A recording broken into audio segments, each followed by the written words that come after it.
பிரியமானவர்களே, இயேசு கிறிஸ்துவின் நாமத்தில் உங்களை வாழ்த்துகிறேன். எப்படி இருக்கீங்க? நல்லா இருக்கீங்களா? இந்த இடம் எப்படி இருக்கிற? ரொம்ப அழகா இருக்குல்ல, பிளசண்டா இருக்குல்ல. ஆமா, லண்டன் பட்டணத்தில் இருக்கிற ஒரு பெரிய தோட்டம். அந்த தோட்டம் ரொம்ப அழகா இருக்கு, மன ரம்மியமா இருக்கு. அதுல ஒரு பகுதியில் நின்று கொண்டுதான் உங்களோடு கூட நான் பேசுகிறேன். இங்க பாத்தீங்கன்னா லட்சக்கணக்கான ஜனங்கள் டூரிஸ்ட் வந்து கொண்டே இருக்கிறாங்க இந்த அழகிய பட்டணத்தை பார்ப்பதற்கு. சரி, நீங்களும் ஒரு நாள் வாய்ப்பு கிடைக்கும் போது வந்து இந்த இடங்களை எல்லாம் பார்க்கலாம்.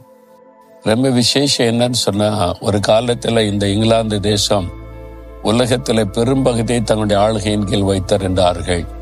ஆனால் இன்றைக்கு நிறைய அந்த மகிமை, அந்த வல்லமை இழந்து போன நிலைமையில காணப்படுகிறதை தெளிவாய் நாம் அறிந்திருக்கிறோம். காரணம் என்ன தெரியுமா? அந்த காலத்துல இந்த தேசம் இயேசுக்கு முதலிடம் கொடுத்திருந்தாங்க, இயேசுவை மகிமைப்படுத்தினாங்க. இவங்க இங்கிருந்து மிஷனரிகள் புறப்பட்டு உலகத்தின் எல்லா நாடுகளுக்கும் போய் சுவிசேஷத்தை அறிவித்து இயேசுவை பறைசாற்றினார்கள். எப்போ ஆண்டவரை மறந்து ஆண்டவரோட்டை பின்வாங்கினார்களோ, இந்த தேசத்தினுடைய மகிமையும் ஆசீர்வாதமும் உயர்வும் போய்விட்டது. இன்னைக்கு நிறைய பாதிப்புகளை சந்தித்து கொண்டு இருக்கிறதை நேரடியாய் பார்க்க முடிகிறது. இயேசுவோடு கூட உங்களுடைய வாழ்க்கை இருந்தாதான் ஆசீர்வாதம். அவரை விட்டு விலகி என் திறமை, என் பலன், என்னால முடியும், சுயம், அதுக்கெல்லாம் போகும்போது கொஞ்சம் கொஞ்சமாய் ஆசீர்வாதத்தை இழந்து போய்விடுவோம் என்பதற்கு இந்த தேசமே ஒரு சாட்சியாக இருக்கிறது. ஆனா மறுபடியும் இந்த தேசம் ஆண்டவருக்காக எழும்பணும். அந்த மாற்றம் வந்து கொண்டிருப்பதை இப்பொழுது பார்க்க முடிகிறது. சரி, இந்த நாள்ல ஆண்டவர் உங்களுக்கு என்ன வசனம் சொல்றார் தெரியுமா? ஏசாயா 54:15 ஆண்டவர் சொல்லுகிறார், எவர்கள் உனக்கு விரோதமாய் கூடுகிறார்களோ அவர்கள் உன் பட்சத்தில் வருவார்கள். என் மகனே, என் மகளே, உனக்கு விரோதமாய் கூடுகிற ஒரு கூட்டம் இருக்கிறாரு. அவங்க வீட்டுக்குள்ள இருக்கலாம், நீ வேலை செய்கிற இடத்துல, நீ பிசினஸ் செய்யற இடத்துல, வசிக்கிற இடத்துல, ஏன் உங்க சபைக்குள்ள கூட இருக்கலாம். உங்களுக்கு விரோதமாய் கூடுகிற ஒரு கூட்டம் கூடி பேசுறாங்க, பிளான் பண்றாங்க, உங்களை முடக்கணும், உங்களை அழிக்கணும், உங்களை இல்லாமல் பண்ணணும் என்று சொல்லி பல விதத்தில் போராடுறாங்க. அந்த சில பொல்லாத பொறாமை கொண்ட மக்களுடைய கூட்டத்தை பார்க்கும்போது நீங்க பயந்து கொண்டிருக்கலாம்.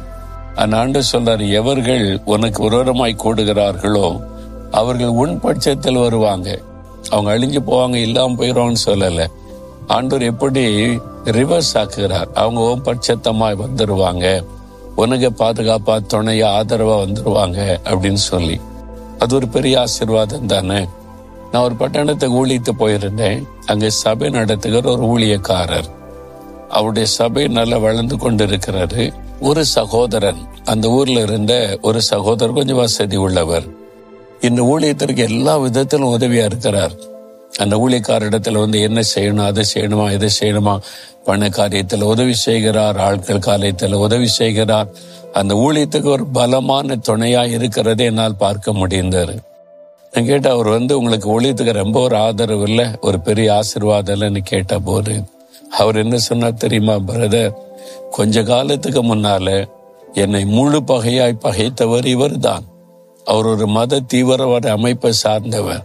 அதனால என்னை பகைத்தார். ஒரு கூட்டத்தையே கூட்டி கொண்டு எனக்கு விரோதமாய், ஊழியத்துக்கு விரோதமாய் சண்டையிட்டவர், போராடினவர், பயமுறுத்தினவர், எனக்கு விரோதமாய் என்னென்னவோ பேசினார், செய்தார், பல விதத்துல தடங்களை உண்டாக்கினவர்.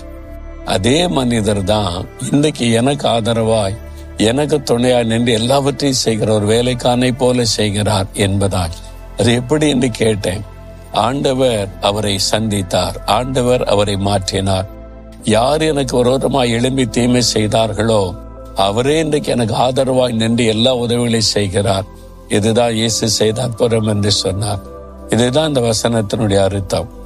எவர்கள் உனக்கு விரோதமாய் கூடுகிறார்களோ அவர்கள் உன் பட்சத்தில் வருவாங்க, உனக்கு துணையா நிற்பாங்க, உனக்கு ஆதரவா இருப்பாங்க, உனக்கு உதவியா இருப்பாங்க.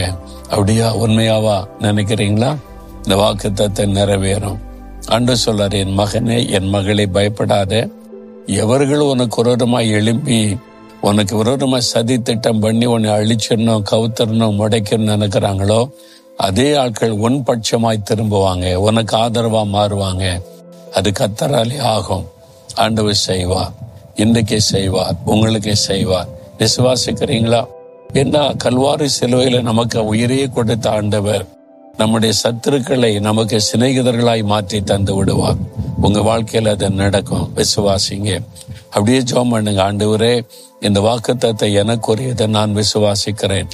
எவர்கள் எனக்கு விரோதமாய் செயல்படுறாங்களோ அவங்களை எனக்கு சாதகமாய் உதவியாய் நீர் மாற்றி தரப்போகிறீர். இந்த வாக்குத்தத்தத்தை நிறைவேறப் போகிறது. விசுவாசிக்கிறேன்.